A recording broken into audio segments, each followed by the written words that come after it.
Empire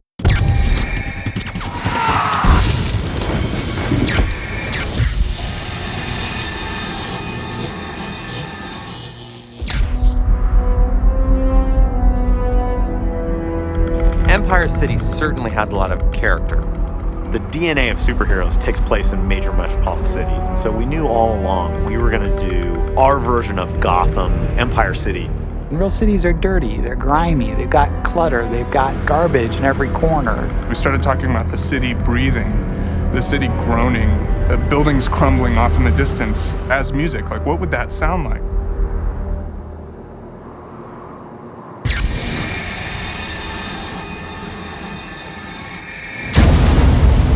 Since the blast, the place has become this sort of wonderland of destruction where a lot of masonry got thrown, higgly-piggly in the blast. Cars and buses smashed into the sides of buildings. It feels like this hurricane is torn through. It's bleeding. The city itself is broken. It's foul. We wanted the city to feel like there was despair around. So if you see people walking down the street, they don't look very happy because they aren't. And it really gives the city a feeling of life. The city's actually reactive to who you are in the world. If you choose to be a nice guy and win the love of the people, I know you can hail him. You'll actually see the city get cleaner and kind of repair itself a little bit. And that's pretty crazy.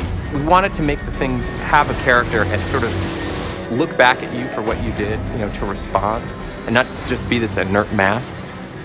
The architecture is clearly influenced by two big things. The first was a desire to have it feel like a grounded, largely Western city. That's where superhero stories exist. At the same time, we looked at cities, international cities that had really great opportunities for climbing and jungle gymming across. It's kind of a mishmash, very intentionally, of things to try and show age of a city and like it's been lived in.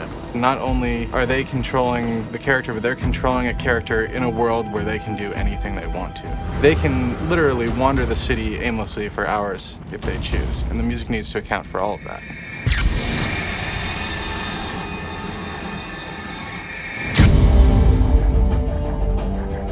It's been really important for us to approach the music like sound design, to really capture the spirit, the voice of Empire City. Even though we're in a big urban environment, we want the percussion and the instrumentation to be very tribal, very savage.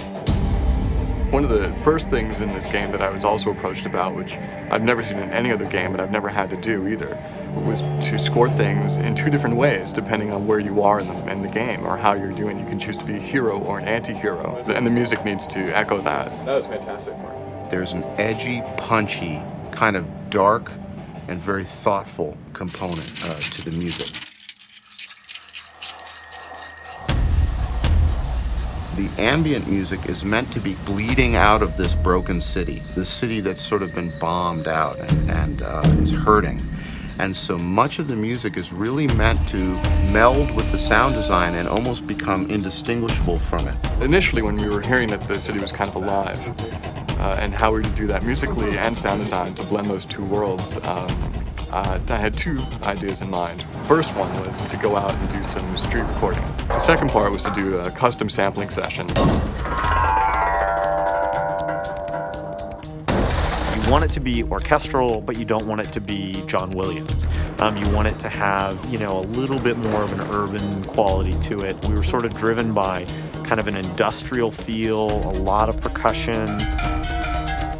The way that we address that is by using a lot of instruments that are very rustic and urban, like trash cans and metal pipes and cardboard boxes, and just beating on all kinds of different things in different ways. And then at the same time, we've taken a lot of really conventional instruments and tried to play them and use them and, frankly, abuse them in really unconventional ways. Not to mention that our artist, Amon Tobin, manipulates sounds and carries them into a completely different space, so that even the combat music has this effect of sounding like the city is kind of throwing its head back and roaring.